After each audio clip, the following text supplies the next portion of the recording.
Is it gonna happen again? I know, it might happen! Rip ears. Sorry, guys.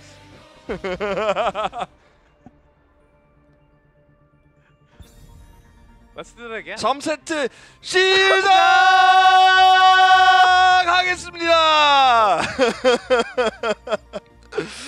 Alright, let's jump into the game 3. Okay, we did our moment, so never again.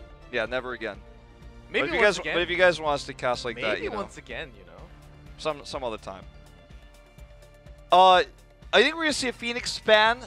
It's a little bit awkward for Feliz because they have to they have first pick, so they want the Phoenix obviously, but now it's on Ballistix. Phoenix is very strong on this map because he can control the shrine very well when he's in disruption mode. I think Ballistix is teasing, but they're gonna ban it. I like this Hanzo ban though. It's another way of having their own Phoenix now. Of course, Ballistix will be put into test. Oh, there's that Phoenix ban. Almost. Hovering it. Hovering it. Just a click away, and there's that Phoenix man from Ballistix. Well, if after playing it in game 2, you realize, then because of that, there's that Medivh open. That's the cool thing about first pick right now. You're like, ha! We got Medivh though. What are you gonna do about it? See if Ballistix picks the Sonya here. Or Diablo. Because Sonya is so good on this map too, so because of the Sonya synergy with Medivh, she might just get that high priority. Wolf, we've been reported. I know. A lot of people are mad. That's fine. So, Ballistix, other options here are the Garrosh Malfurion, but then you give over the Sonya. Can play well against the Sonya with the Garrosh, and Malfurion obviously can limit what Sonya can do if the roots are good. Magi's been really good on the Malfurion this year. Much better than last year, honestly, when we did have a few double support Malfurions. Looks like that's the path they're going to take, away from the Sonya. Oh, okay. So now Feliz has to lock in the Diablo if they want it. And this and is we haven't map seen, for Diablo too. Yeah, and we haven't seen a lot of comps that don't have Sonya or Diablo with Medivh. Like, it's very rare. It's mostly been Genji comps that don't have the Medivh or the Sonya, and it just hasn't been very good. You don't gain that much when you run a high mobility assassin like the Genji with Medivh because he's already got dash. Like, he doesn't need your portal. Going back to Feliz's old game in Infernal Shrines, they had the Medivh, but with the Ragnaros. Of course, with Diablo and Genji, as we mentioned. Also, the Stukov support was the way. Stukov is going to be chosen. But not the Diablo this time. Yeah, so it's a pretty high chance that's going to...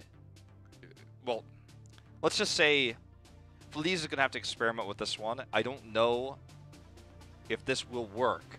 You have Stukov so that you can pair up the silences with your teleports. You could teleport Stukov in, or you can chase a lot of targets with Stukov because if you build his silence range and then you jump out of the portal, you're like silencing a mile away, and you can shut down a lot of people from approaching you. You can also silence and then jump into the portal. Even a Tracer ban? Tracer ban, indeed. They're limiting what a CSC can play. I'm liking the draft from Feliz a lot, but what they have played in game 2, they were really sloppy in terms of macro, but this seems more of a practice comp with the Medivh. Now they have their Medivh comp. They still need to decide their own ranged assassins. Seems like they are really going towards that Genji, but if that's taken away by Ballistix, maybe with Malfurion it's going to be less likely, but still possible though. Thinking emoji.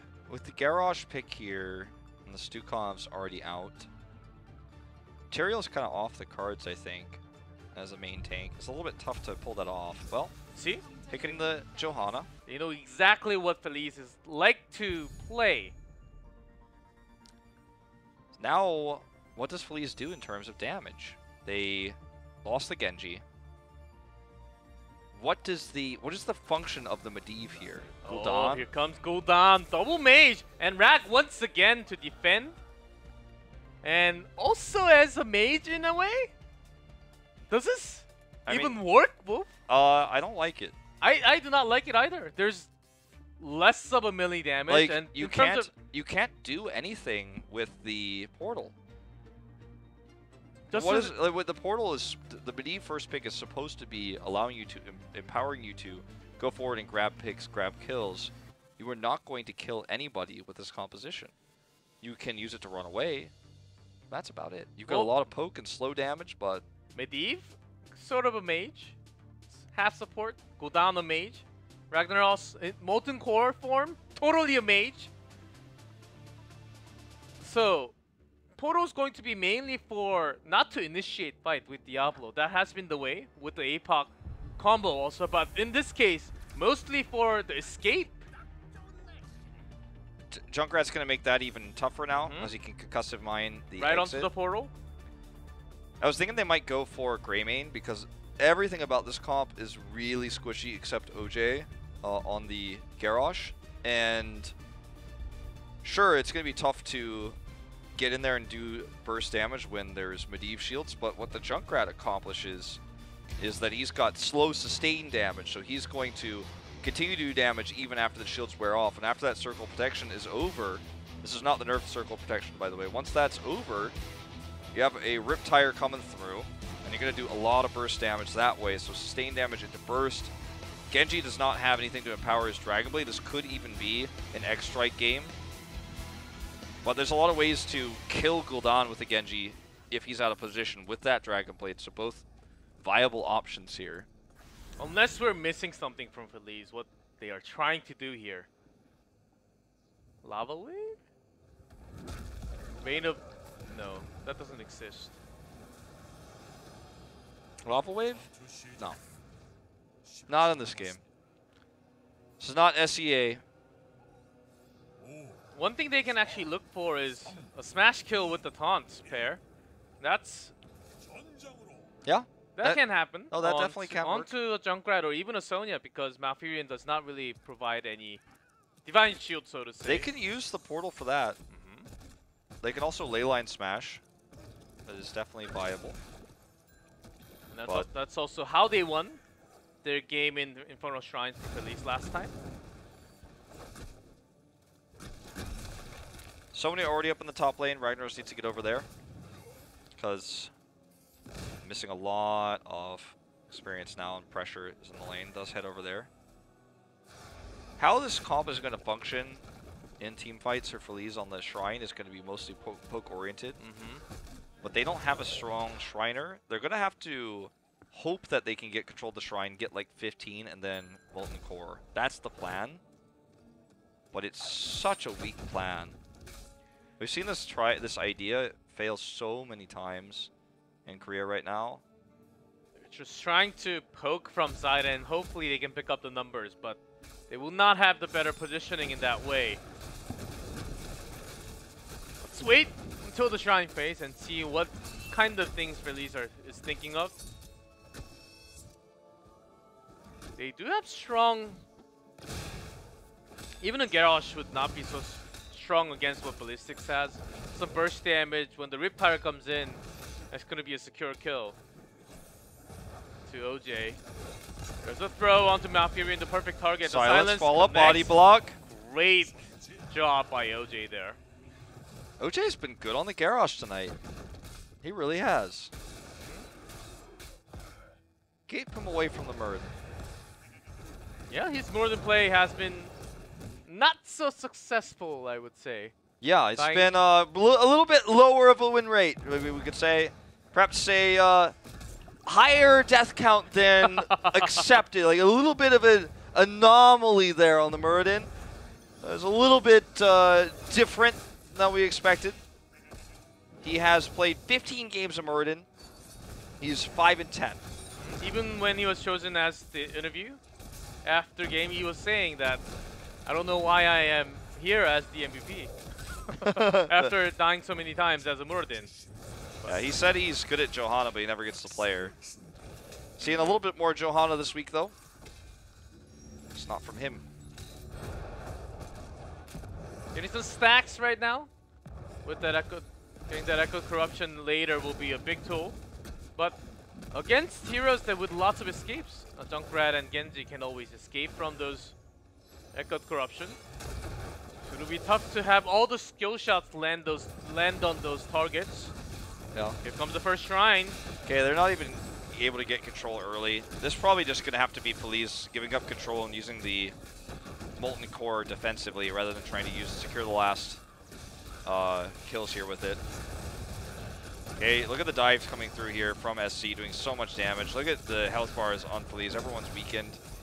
They have been pretty competitive in terms of the defender's number, though.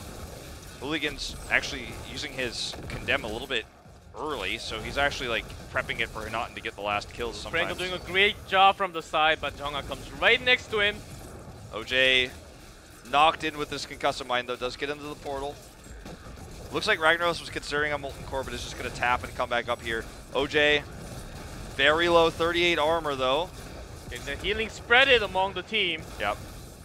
Not onto OJ, though. Gets some protection. Gets caught here. The grenades are connecting. 10 away, so no more contesting. They tried to get the numbers and position, but last time they actually used that Molten Core as a defense and got extra soak from the other lane at least. But this time, they were willing to contest and lost it. Yeah. They didn't gain anything from it. Molten Core comes out. You'd think because it's a Frozen Punisher that it would melt faster, but not gonna happen. SC. Nope. That's how the real world works, not how the gaming world works. It does save the wall, so this doesn't get too much done. But what do they gain from this? When your composition is just like, well, it wasn't that horrible, is the best thing you could say. You gotta wonder about your composition. As the Ragnaros losing matchup against Sonya in the top lane, the lack of fight potential pre-10 with this comp. They got one pick with the silence, but otherwise haven't been able to do anything since. Will they ever be able to get control of the Shrine first to use the Molten Core to finish it? Will they ever have a chance to really grab in those last defenders when Hooligan's not making mistakes with his Condemn? Like, I don't think so. That comes after 10. The chances come after 10 for Feliz when they have the smash along with the lane line combo and maybe a Horrify for disengage. I think they have lots of tools, but depending on the mechanical timing and how many targets they can actually land that on will matter a lot. In terms of Ballistics, all they have to do is keep their positioning Junkrat away from the mainland, make sure he's never caught in that ley line. As long as he's away from that team fighting zone, I think they're safe. Yeah. It's definitely going to be ley line. I think in this situation too, there's no real argument to be made for Polybomb because it's a more poke comp from Ballistix, with the exception of when SC does go in to try to get the harass damage done with his dash build. Frankly, you're getting a lot of damage on the wrong side of the map. Does heal his way around here. Gets the portal, will escape. Close call there. John was coming over to maybe find some lasting damage there to kill him. Flea's not too far behind this game, though. I just feel like they really come online post-10. They got bullied pre-10. It's like, Blue was like, where is SC? It's not the worst time, and SC maybe trying to snipe onto one target. Goes into Lu. Liu does some damage, but all they have to do is push in, and they have 10 for now. Nothing special. It is lane line. Yeah. I can't believe they didn't go for the other thing that's not Horrify. Rain of Destruction. Yeah, why didn't they Rain of Destruction? That would get them the last defenders they needed. Come on. You don't even have to risk yourself. You can be so far away. It's so safe. I know, like, have Molten Core and Rain of Destruction. You will have Team Wipe. No Lava Wave either. Rip the dream on that one. We knew it was pretty unlikely. Did we ever have Rain of Destruction in Korea? I think one time in 2015. Or, sorry, 2016. Godan wasn't even out? Yeah, 2016. Yeah. I think 2016 summer we did see one game with it. It was not good. There's the combo they were needing. Jongas! Oh! gets blown up there. The Horrify was a little bit weird there. That wasn't really useful anyway, but hey, this is how you make these picks happen post 10. The dream is real for them. And that's how they take control of the shrine, by taking kills. So this is where their comp really comes online. This should be a one shrine for Feliz. They're even going to get the Shaman camp to help push with it. Medivh is split soaking too. They're doing everything right. And what is Ballistix going to do now? Because they know this is a lost shrine. Like, what do? They don't have any camps they can take on the map. They just try to team fight regardless of the Punisher, because I don't think that's a good idea either. Like, what? There's really nothing for Ballistix to do right now. Maybe do a 4-man push mid or something. Like, they're just getting in a position to defend. Can't really do anything when you lose 2 members like that right before an important shrine fight. Once you know you lost the shrine base, basically the best thing to do when you have the time, go to the other lane and soak up that EXP, so make sure you don't really fall behind too much. Oh, look at that ley line. I think the cooldown is back just now. Oh, look at the burst here. Junkrat is dead. Please make an argument to take this game. This is going to be a pick on to Moggy too. That's what they want. Body blocks coming through from OJ. He's got that armor. Condemn will save Moggy. Look at all that corruption damage though. The Punisher's getting involved here. Dragon Blade's out. Horrify misses again. If that landed, SCSC was going to die. Yeah, he'd be dead by now if it did. But it did not. Feliz is going to get this keep wall down. Ragnaros split soaking correctly. And it looks like this is all they're going to get. Gonna walk away. There's a Jonah wants to prevent protection now, so they're all gathered up together. Oh, you try to get the Portal Surge running normally. He gets caught, doesn't get in there. Oh, this escape will not be successful. I think that he should be fine. Well, you know, we do have to... I'll hold that thought. He's not going to be fine. Or is he? Oh, gets taunted, and that's going to be a kill! Oh my god! Onto SCSC! That armor! I wasn't going to say anything. I was just going to let everyone enjoy it. Well, there you go. This has been a sloppy game.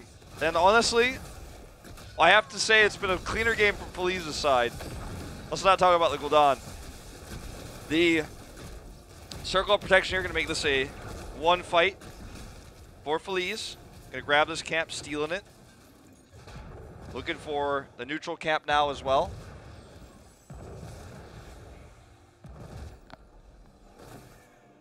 Well, what do you do here as Ballistix? Do you just have to be careful of that Raven on the in the sky? I mean, the Raven... you have to keep track of it always non-stop, because one of the reasons why we've seen successful Medivh play in this tournament is the leyline flanks, especially with Diablo pairing. And even without the Diablo pairing, they have Horrify, they have the combo with the Sulfurious Smash, and that has been really successful today.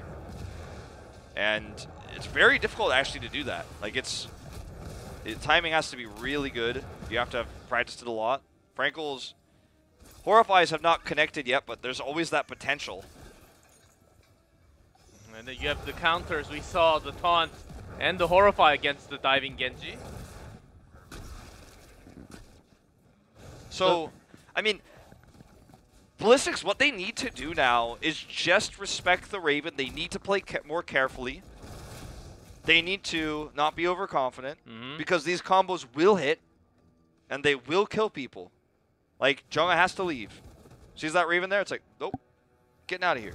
Because you have to, if you're alone, or if you're, you know, even if you're grouped as 2, and this roaming comp hits you, you're dead. So instead, you just hide, avoid the comp, and then soak. Look at the mid and bottom lanes. This is what Feliz was having problems with in the early game, is they're roaming and trying to look for kills, and then losing too much soak. Now, you know, they're winning the kills, they're getting these picks, but Ballistix is responding. SC, is he going to get stuck here? Leyline is up, but I don't think they want to use it on him. They just want to get the kill there.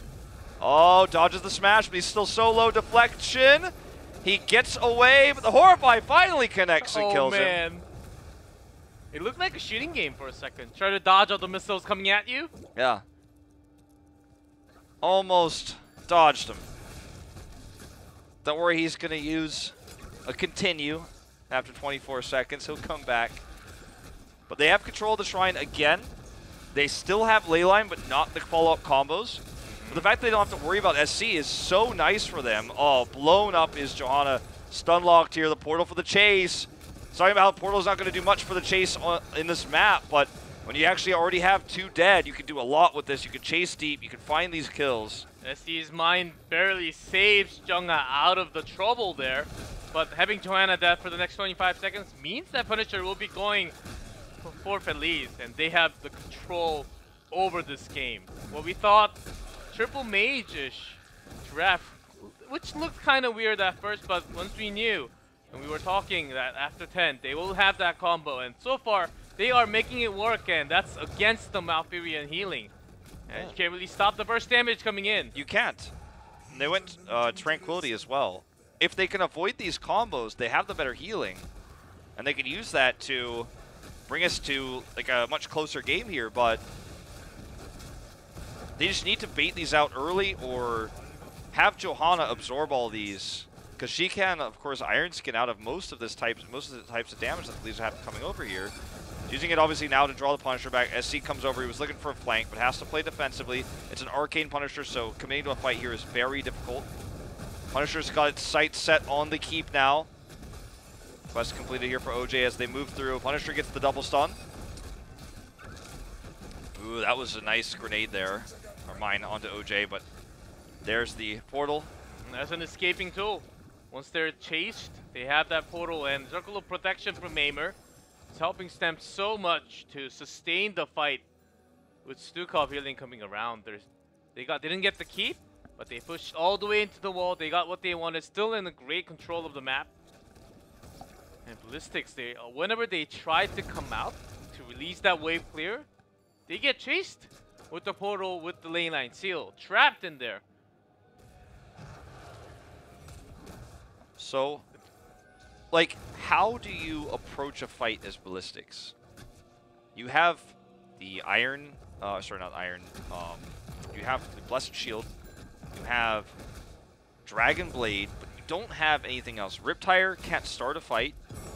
They just don't have any way to start a fight. Like, if they had Twilight Dream, they'd have that at least, but they'd be tough against this comp, so I understand why they go for the Tranquility instead. But it's just so difficult to come in and set up an engagement when their opponent's got Circle of Protection, they have portals to disengage, you have no real CC outside of Blessed Shield.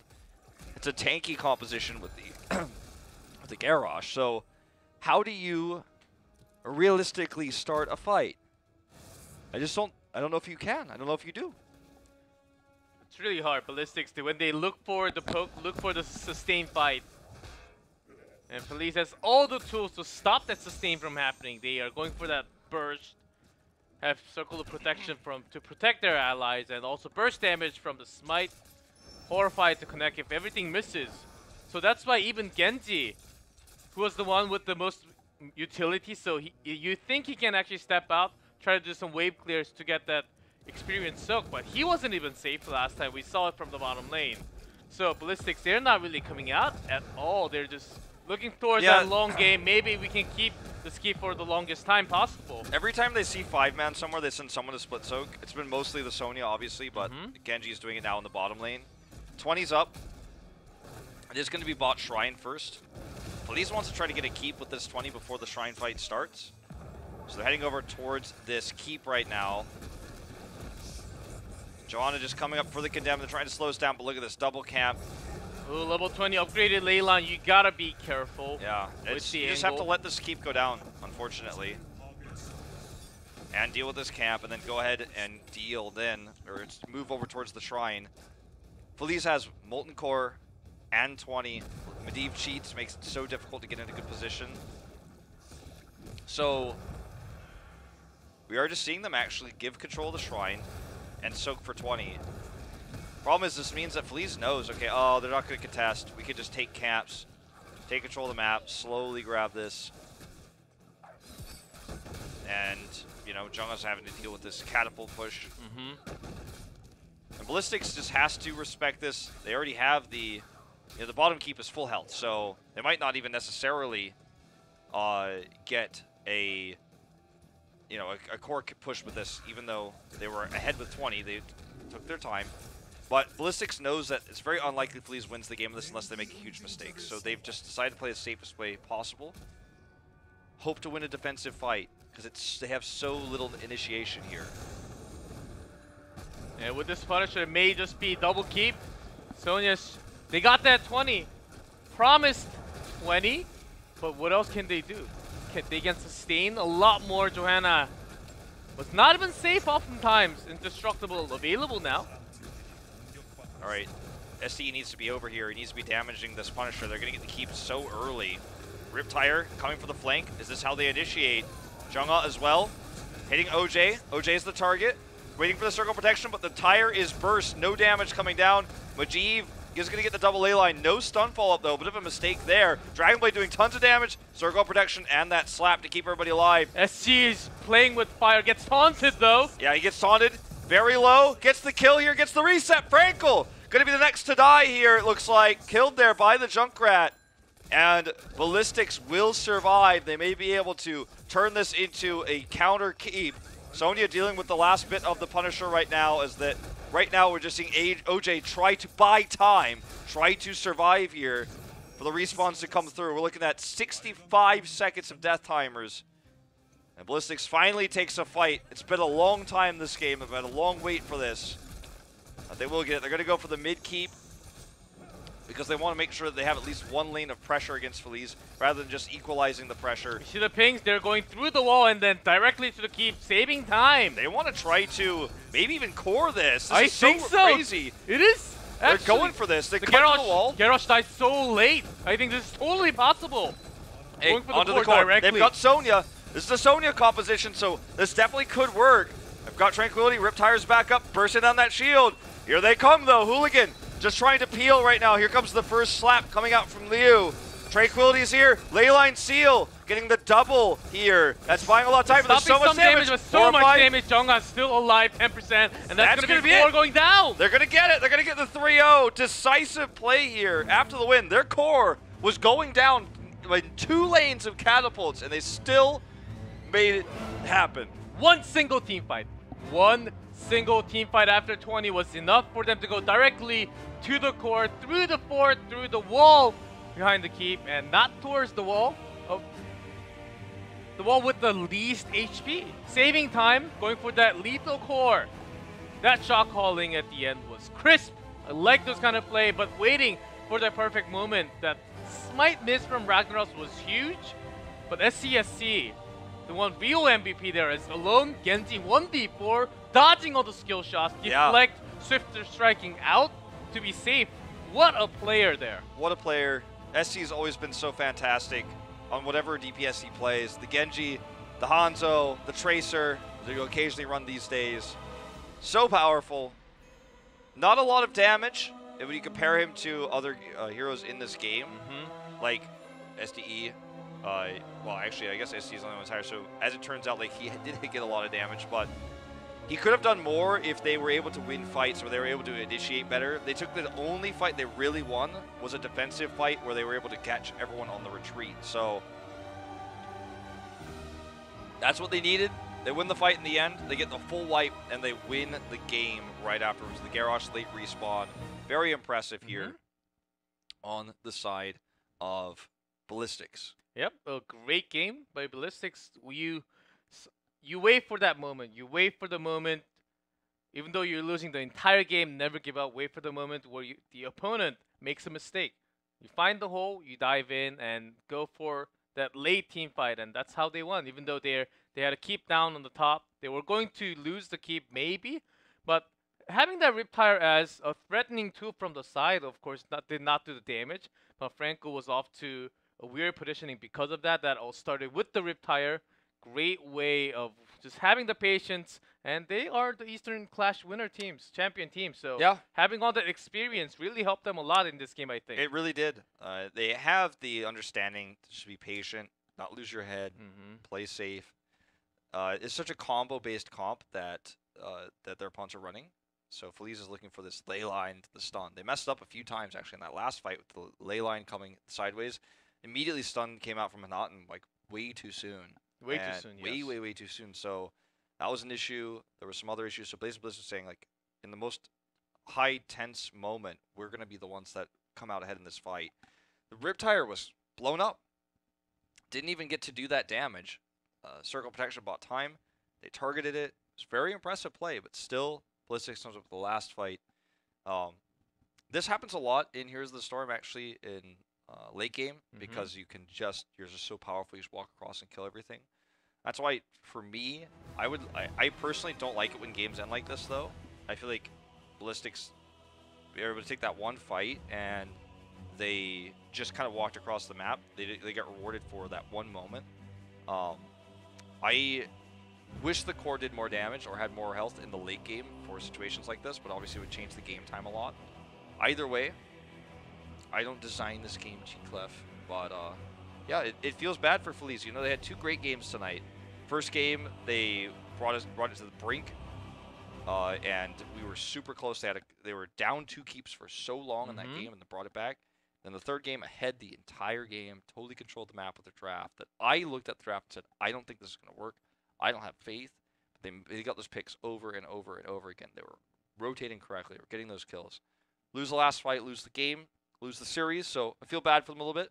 Miracle, on the other hand, was probably a little bit scared watching this series, watching game 1 almost go over to the side of Feliz, yeah, and then the third game as well. They're probably like, ooh, don't want to go that Crucible, so Ballistix, please. There was a chance, and Feliz, I really loved how they prepared for tonight. Of course, game 2, but game 1 and game 3, they had the team. They knew exactly what they were trying to accomplish. They made it work. Executing against the world-class team is very hard. They're a new team into HGC Korea this year in 2018 from Open Division, and what they are accomplishing, of course, not really winning any sets, but still what they were able to do against Ballistix tonight, I think it shows a lot of promises going. Maybe they will be going towards that Crucible, but still against an Open Division team shouldn't be much of a problem. Yeah, I think that this gives me hope for them to win that Crucible match, like you're saying. Like, this series was really good. Both Miracle and Feliz really showed up to play tonight.